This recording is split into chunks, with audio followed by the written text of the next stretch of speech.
I cut a couple segments this week on Florida recruiting, more from the vantage point of course, the Gators competition and trying to maintain the SEC Eastern Division with Georgia being the juggernaut they are, not necessarily from the vantage point of the competition in state, the Sunshine State against Florida State and Miami.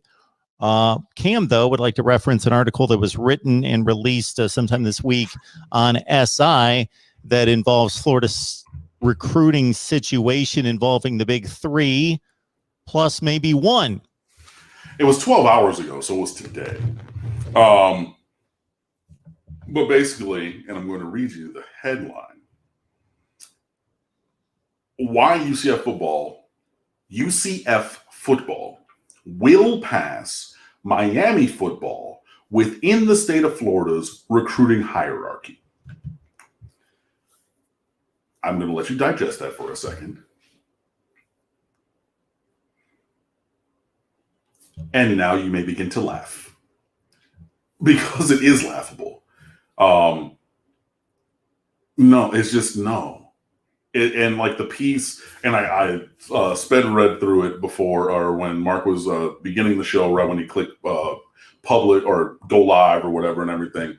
But this is a hack job of the highest order. It really is. And, you know, you're referencing years of, you know, poor play and things like that. And, you know, the decline of the program and haven't won a championship and all the decommitments through the Al Golden era and all kinds of things, which are true, but they're half-truths too.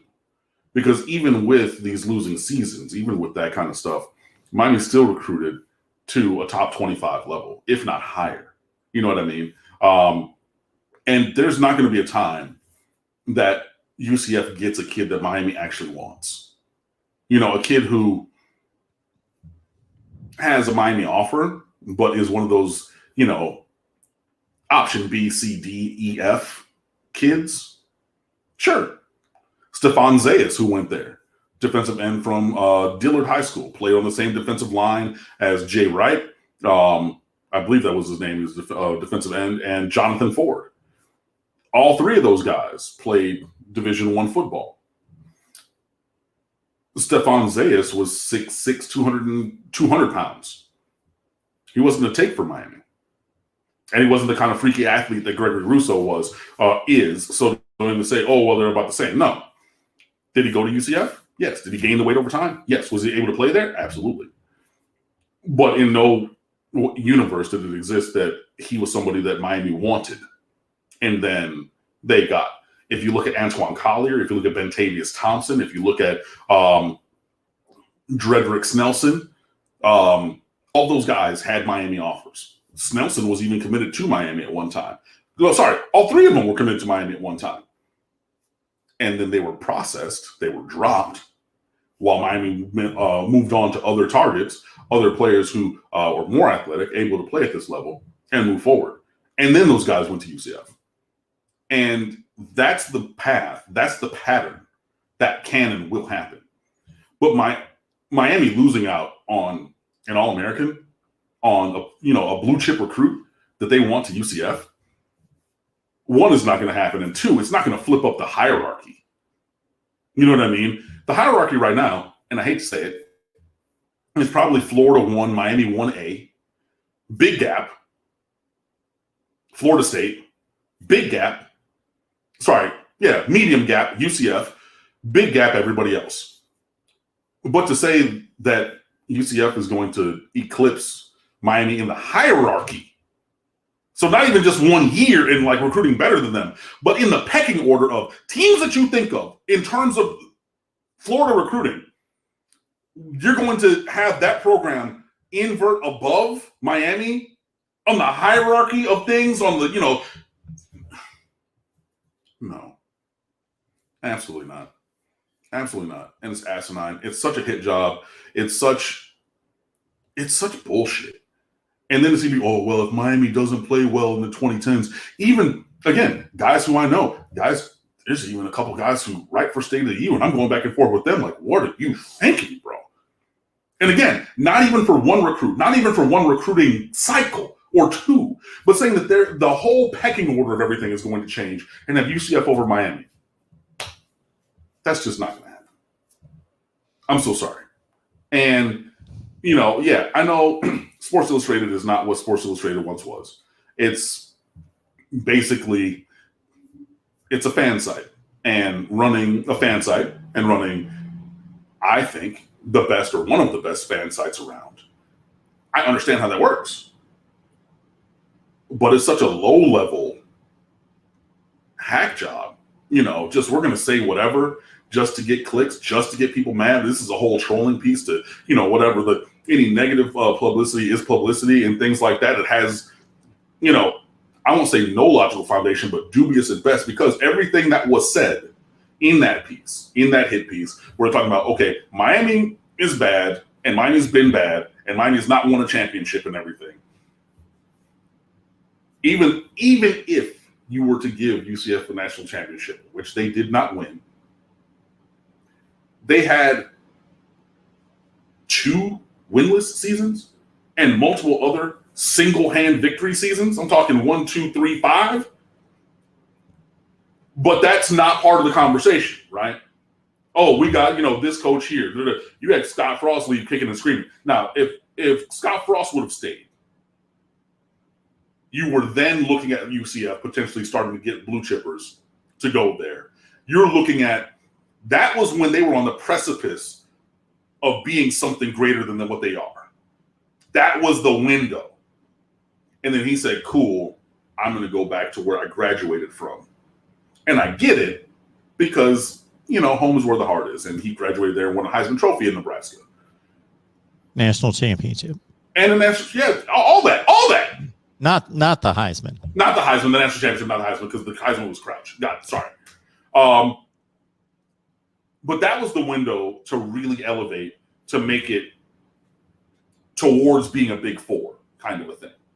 I don't think that they were ever going to eclipse Miami, Florida, Florida State, and definitely not in taking into consideration what hack job buddy said.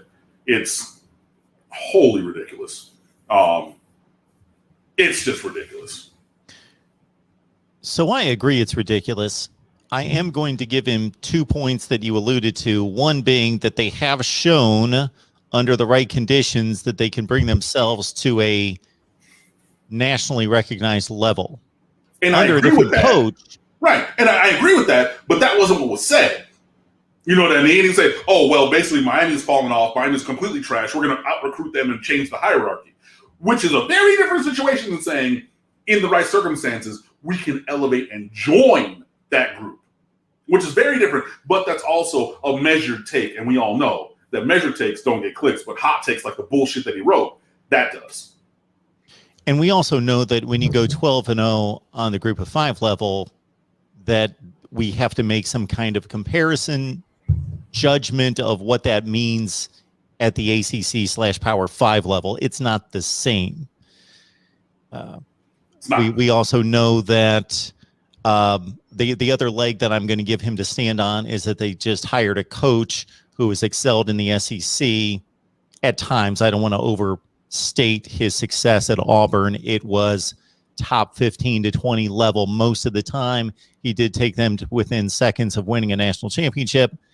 But all the other basis is that even when Miami was down, as Cam alluded to, we're clearly out recruiting UCF at UCF's best. And if there would be any evidence to this, okay, Josh Heupel's final recruiting class in 2021, 54th in the nation, 4th in the American Conference. So again, the key ranking there is 54th in the nation against a Miami class that was what, 12th, 13th, something in that range. And then here in 2022, right now they have 5 hard commits.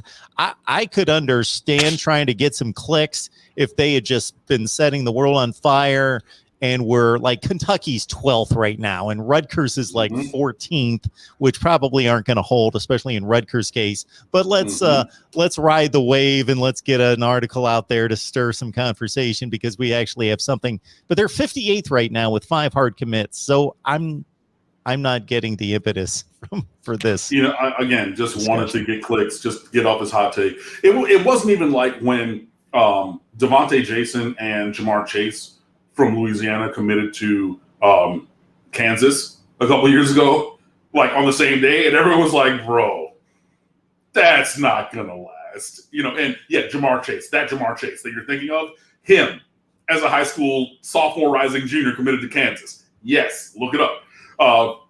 So at that point, if you're like, oh, hey, cool, bro, like, yeah, we can, you know, get hype off of this and blah, blah, blah, blah, blah, blah. Fine. Okay. I don't think it's going to last. You know, but that would have even been a reason to incite this fantastical, and I mean fantastical, like a fantasy, like it's Lord of the Rings or something, fiction that he wrote. But yeah, sorry. And I just tweeted it out. I am so sorry. Because I know everybody's like, bro, you have this platform. You know, you're relatively known in, you know, the blogosphere, especially for Miami Hurricanes. You know, I've quite a few thousand followers on Twitter, on the State of You account and everything. Why are you signal boosting this? Why are you putting this out here? Why are you even giving it the time of day if it's such nonsense? And this one just got my blood boiling. It just made me so heated. And I know better, you know what I mean? Like, I know it's just like, if I would have paid it dust, if I would have saw it and scrolled and just nodded and laughed and kept it moving, which I do so much more than you guys think, that would have been the better course of action from a, like, you know, content creation, signal boosting kind of thing. Because I don't want to ascribe any kind of credit to this individual for this asinine piece of filth that he wrote. It just made me so mad. It just made me so mad I had to. Sorry. Because you alluded to similarities between what you and I do online, which is you understand when you or somebody on your staff has completed a piece, generally what kind of buzz this is going to create and how many clicks. You've got a pretty good, whether that's, this is an amazing piece, and because of the timing and because of everything else, this being a hot button issue, this is going to blow up. But this, we're proud of this too. This is not a clickbait kind of thing. We're also proud of the work here. Here it is. It's going to blow up. And then you've got those that are, okay, well, this is kind of, we just kind of threw this together. Not that it's not legit or reasonable, but it was easy. You know, we just grabbed a tweet. This is kind of the thing of the day, and it may blow up. Versus, I'm sure you've also put some really good work together that you thought, this is going to speak to a certain audience. It's probably not going to go viral and be huge. The click rate's not going to be high, but I'm really proud of this. I wanted to state this. I wanted to research this and put it out there, and a certain audience is going to embrace it. Yeah, I mean, and there's things. It's funny because JP, shout out to JP, was tweeting with somebody the other day and was just like, man, imagine Lane Kiffin at Miami. Oh, hey, wait. 2015, I wrote that piece for our coaching cycle candidates. That was the genesis of the phrase hashtag Let's Be Jerks. Started from that piece and everything. So JP has a locked account, so I manually retweeted it. I got the link. I went over to the website, said, okay, let me search that up real quick. Boom. Said, I'm just going to quietly place this on the timeline. Boom. Set it out there. I got like a sufficient amount of people quote tweeting my tweet with hashtag Let's Be Jerks. I loved it. You know what I mean? And it fit. And at the time in 2015, when he was offensive coordinator from Alabama, I thought that he was a reasonable candidate for the head coaching job. Now, there are many reasons why he was an unreasonable candidate as well, but that did speak to some people and things like that. But yeah, I'm just not a hot take artist. Like apparently this dude who works at or contributes for whatever that site is. I don't even feel comfortable calling it by the former name of that publication because it just is not that at all. But yeah, generally have a mind for what's going on or how to put things together. And in so many words, that was not it. I think it's actually poetic justice that it's known as SI now, and it not clearly being Sports Illustrated. Right. It's almost a different entity now. It is. It really, yeah.